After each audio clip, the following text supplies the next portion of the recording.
Assalamualaikum warahmatullahi wabarakatuh. Berjumpa kembali dengan channel Nasihat Islam. Semoga apa yang disajikan bermanfaat bagi kehidupan kita dunia dan akhirat.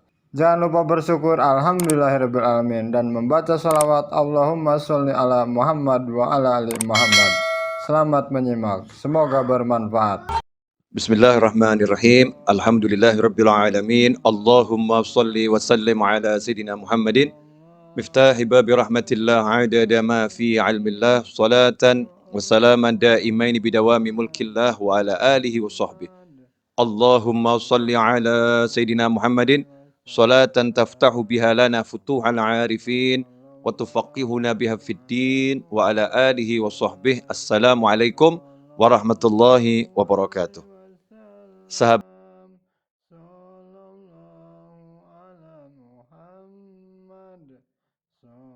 karena saya banyak yang WA saya gitu, Beb, mau bayar utang nggak punya duit, gimana ini? Jawaban saya dibayar. Habib ini aneh bener nih, nggak punya duit kok suruh bayar. Iya dibayar. Bayar hutang ini kan ada prosesnya. Proses nomor 1, jangan pernah percaya sama siapapun yang mengatakan kamu mampu bayar hutang. Enggak. Katakanlah kepada siapapun, saya tidak mampu membayar hutang saya. Yang mampu bayar hutang saya hanya Allah Ta'ala, tapi saya akan bayar hutang saya. Tugas saya adalah berniat membayar hutang. Yang nanti buat saya mampu bayar hanya Allah, nggak ada yang lain. Jangan pernah percaya tabunganmu mampu untuk bayar hutangmu. Wah, itu nanti langsung diuji. Tabungannya tiba-tiba habis, anaknya sakit, habis tabungannya. Selesai. Naudzubillah min dzalik. Jangan sombong. Wah, saya punya tabungan banyak, saya punya aset banyak. Sombong amat kamu. Nah, Tuhanmu asetmu, tabunganmu. Sebentar dihancurkan sama Allah Ta'ala. Galaunya luar biasa. Jangan pernah mengandalkan siapapun dan apapun. Saya punya Allah, Allah akan lunaskan hutang saya. Saya berniat bayar hutang. Nomor 1 itu. Ya. Kemudian nomor 2 bagaimana? Minta. Jangan sombong. Yang penting usaha dulu. Salah. Yang penting minta dulu. Karena usaha itu diantaranya memohon pada Allah Ta'ala. Itu usaha. Bagaimana Rasul mengajarkan SAW sebagai utusannya Allah? Utusannya Allah loh ini. Berarti kan wakilnya Allah. Saya kirim utusan ke rumah Ustadz Fakhrul Razi. Berarti wakil saya. Nah itu makna kesaksian bahwasanya baginda Muhammad SAW adalah Rasul. Utusan. Ya. Rasul. Utusannya Allah Ta'ala. Artinya semua yang dari Rasul nggak mungkin salah. Karena semua yang dari Rasul dari Allah. Makanya kalau sampai mengatakan, ngapain memuliakan Rasulullah? Muliakan Allah, itu aneh. Memuliakan utusannya Allah, itu namanya memuliakan Allah Ta'ala. Kalau saya ngutus seorang ke rumahnya Ustadz Fakhrul Razi, kemudian Ustadz Fakhrul Razi dikasih tahu, ini utusannya Habib Novel. Kemudian beliau mengatakan, saya hormati Habib Novel. Kalau kamu tidak, oh saya marah. Kalau mau hormati saya, hormati utusan saya. Itu saya utus, sudah saya pilih. Kan begitu. Nah, saya utus sudah saya pilih. Bukan sembarang orang yang saya utus. Sementara Allah katakan, Allah utus manusia yang terbaik sebagai penutup utusan di akhir zaman sampai kapanpun. Penutupnya adalah baginda Muhammad SAW. Utusannya Allah Ta'ala. Diberi utusan yang the best buat kita semua. Nah, bagaimana kita memperlakukan utusan Allah ini SAW? Kita menganggapnya manusia biasa, naudzubillah min dzalik. Kita harus menempatkan biasa sebagai penghubung kita pada Allah Ta'ala. Kalau saya mau dekat sama Allah, ya beliau ini penghubungnya. Kalau saya mau sukses dunia akhirat, ya ini yang punya semua informasinya ada pada baginda Muhammad SAW. Karena Allah berbicara dengan kita semua lewat baginda Muhammad SAW yang membumikan ajarannya Allah Subhanahu Wa Taala kepada umat manusia. Nah, Rasul ternyata ngajarin mudah. Mau hutangmu lunas, siapa yang berhutang dengan niat untuk melunaskan hutangnya, maka Allah akan lunaskan hutangnya. Siapa berhutang dengan niat untuk tidak melunaskan hutangnya, maka Allah akan hancurkan hartanya. Okamaqala SAW. Ngeri. Bukan cuman nggak lunas tuh, bahkan hancur hartanya. Bisnisnya akan remuk semua. Kalau niatnya nggak baik. Tapi kalau niatnya baik, mau melunaskan hutang, Allah akan melunaskan hutangnya. Nomor 1 itu. Kemudian nomor 2, suruh baca doa. Banyak sekali doa dan amalan dari Nabi Muhammad SAW. Ada yang menjadi amalan dibaca tiap pagi. Ada yang dibaca tiap selesai sholat. Amalkan semua itu. Yang amalan pagi hari diamalkan untuk pelunas hutang. Amalan selesai sholat diamalkan untuk pelunas hutang. Ya, kemudian apa lagi? Melunaskan hutang orang lain. Maksudnya kalau kita punya piutang nih, ya kita jadi manusia yang juga baik sama orang-orang yang nggak bisa bayar. Dah, kamu saya lunaskan. Walaupun kita masih punya hutang banyak. Tapi ini orang-orang susah semua nggak bisa bayar. Kita lunaskan. Nah, nanti kalau kita udah begitu, ini tahap level awal dasar udah kita jalankan, maka rahmat udah datang tuh. Rahmati qaribum minal muhsinin. Rahmatku dekat dengan orang-orang yang suka berbuat kebajikan, orang-orang ihsan. Nah, tahap berikutnya mulai usaha. Ini tadi ya semua kan satu paket ya, jangan dipilah-pilah. Jangan dikasih jarak 2 tahun kemudian baru usaha, bukan loh ya. Bukan urutan waktu 2 tahun kemudian, 3 tahun, enggak. Segera langsung, usaha. Ini usaha saya untuk melunaskan hutang saya dengan izin Allah Ta'ala. Nah, nanti Allah akan apa? Walladzina jahadu fina lanahdiyanahum subulana wa innallaha lama'al muhsinin. Janjinya Allah Ta'ala, walladzina jahadu fina, dan barang siapa sungguh-sungguh menempuh jalan kami, salah satunya ini, sungguh-sungguh menempuh jalannya Allah Ta'ala dalam melunaskan hutang. Itu kan ya, salah satu contoh. Walladzina jahadu fina lanahdiyanahum subulana, maka kami akan tunjukkan, kami bimbing. Kalimatnya itu lanahdiyanahum dengan lam taukid, nun taukid. Kami sungguh akan bimbing dia menempuh jalan kami. Enggak suruh jalan sendiri. Allah enggak cuma kasih jalan, ini jalannya terus jalan sendiri, enggak. Jadi kalau hidayah itu selalu dengan bimbingan, guide, al-hadi. Selalu bimbing, enggak ditinggalkan.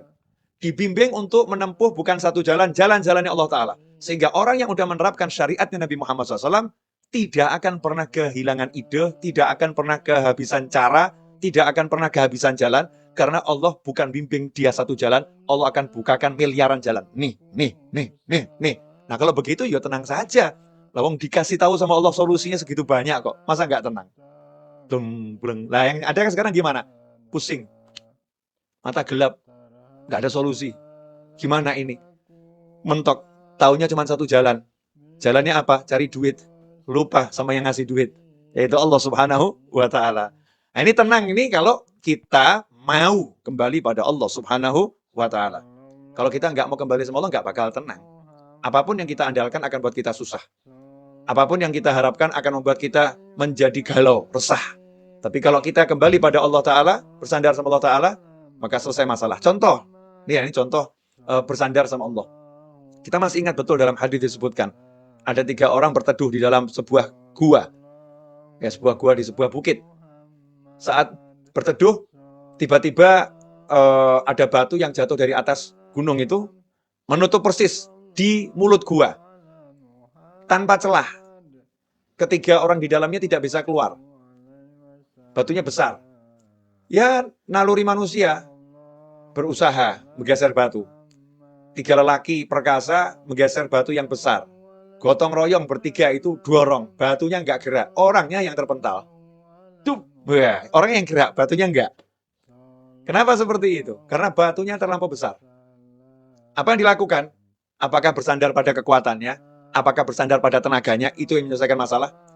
Apa kemudian berharap ada orang nanti yang bawa traktor buka menyingkirin batunya, itu menyelesaikan masalah? Enggak.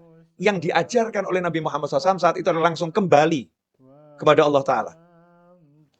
Udah jangan mikir manusia lagi, udah kayak gitu kok mikir manusia. Ya siapa tahu ya nanti ada manusia di luar nolong saya, siapa tahu ada, siapa tahu ada. Ya yang pasti ada kan Allah, kalau yang lain kan nggak ada. Lah ngapain mikirin yang nggak ada, yang ada nggak dipikirin? Kan bodohnya kita luar biasa. Nah, kan Allah ada, selalu ada. La ilaha illallah Muhammadur Rasulullah SAW. Maka saat itulah yang satu mulai ngomong. Ini hadisnya kan panjang tuh ya, saya ambil poin singkatnya saja.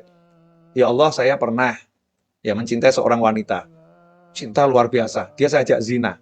Selalu menolak. Suatu ketika akhirnya dia butuh duit, dia mau.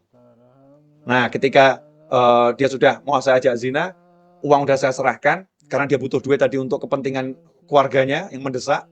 Tapi dia ini orang yang baik, terus dia bilang sama saya gitu, takutlah sama Allah. Akhirnya saya tinggalkan dia, uangnya nggak saya ambil, dia saya tinggalkan karena saya takut sama kamu ya Allah. Kalau ini ikhlas karena kamu ya Allah, tolong yes, beri kami jalan keluar dari masalah ini. Yang terjadi apa? Batu yang gede bergeser tanpa ada yang geser. Cuman belum cukup. Karena Allah ingin mengajarkan kepada yang lain. Ini kan masalah berjamaah. Masa yang dikasih solusi cuma satu orang, yang lain enggak. Maka yang lain disuruh juga, ayo kalian gimana? Yang satu, saya ini sama ibu saya, ya cerita yang cukup populer nih hadits ini. Yang satu, saya sama karyawan saya. Akhirnya berkat tiga-tiga ini minta tolong sama Allah dengan ya tawassul pada amalan yang dipersembahkan untuk Allah Ta'ala. Hasilnya apa? Tergeser batu itu, selesai. Jadi sebetulnya mudah ya nyelesain masalah itu. Ngerayu Allah. Ya, suruh ngerayu Allah aja kok. Nggak bisa ngerayu suaminya, Masya Allah. Sampai nangis-nangis. Ya, nangis. Ngerayu suaminya. Nggak dikasih. Tolong yang beliin handphone yang. Udah nangis nggak dikasih. Sakit itu. Ngerayu istrinya. Ayo yang pindah rumah gitu ya. Di rumah orang tua saya, ikut orang tua saya. Suaminya yang ngerayu istrinya. Sampai nangis. Istrinya tambah marah-marah. Pinter ngerayunya. Gagal juga. Ya sakit hati. Nah ini kalau kita merayu Allah Subhanahu wa Ta'ala, Masya Allah, merayu Allah itu mudah. Allah itu dirayu dengan oleh hambanya itu senang gitu. Karena Allah maha mencintai. Ya Allah maha mencintai. Jika kalau ada yang merayu Allah, Allah senang. Ya tinggal kita bermanja-manja sama Allah Subhanahu wa Ta'ala. Ya Allah, wah cari duit susah ya Allah. Ini kata orang-orang cari duit susah ya Allah. Tapi kalau carinya dari kamu nggak pernah susah kan ya Allah. Ya, please ya Allah, ini saya lagi mau jualan barang nih ya Allah. Cuman hasilnya nggak banyak ya Allah. Saya mau jualan kamera, hasilnya paling 8 juta ya Allah. Cuman saya minta rezekinya 1 miliar ya Allah. Malaikat ketahuan, ini manusia yang pinter ini. Yang lain ngomong sama dia, ini orang ngelamun. Jual barang 8 juta kok minta rezeki 1 miliar. Ini orang ngelamun ini. Ini kata manusia yang ngelamun. Malaikat bilang, ini orang pinter ini. Karena dia mintanya sama Allah, bukan sama kamera yang mau dia jual. Dia mintanya sama Allah Subhanahu wa Ta'ala. Subhanallah. Tiba-tiba kameranya nggak laku, duitnya datang banyak. Dus. Ya, tiba-tiba. Nah, dari mana itu? Wa may yattaqillaha yaj'al lahu makhrajan wa yarzuqhu min haitsu la yahtasib. Siapa bertakwa kepada Allah. Jadi jangan terbiasa sama teori-teori yang diajarkan sama yang mengajarkan itu loh. Tapi terbiasalah dengan bukan teori, tetapi hukum pasti dari yang maha menciptakan kita semua, yaitu Allah Subhanahu wa Ta'ala. Hukum pasti dari utusannya Allah Subhanahu wa Ta'ala, yaitu baginda Muhammad. Yang lainnya itu teori. Kalau Rasulullah SAW adalah hukum pasti. Kalau Allah hukum pasti. Teori banyak salahnya, perlu diuji. Tapi kalau hukum pasti, nggak mungkin salah. Karena itu wahyu ilahi dan sabda Nabi Muhammad SAW. Enak kan? Allah bilang nih sama kita semua. Ya, tapi yang diajak bicara yang iman loh ya. Kalau nggak percaya ya terserah, bukan mukmin. Kita ini mukmin semua kan? Nah, mukmin diajak bicara sama Allah. Kalau nggak iman ya ngapain saya ajak bicara? Ini yang diajak bicara yang beriman. Wa may yattaqillaha, kalau udah bicara iman jangan pakai akal. Ini akal ini suka membuat orang yang beriman jadi rusak imannya. Iman itu yang membedakan antara mukmin sama orang yang nggak mukmin. Yang nggak mukmin pakai akal saja. Tapi kalau yang mukmin nggak butuh akal dia. Aku percaya sama Allah kok.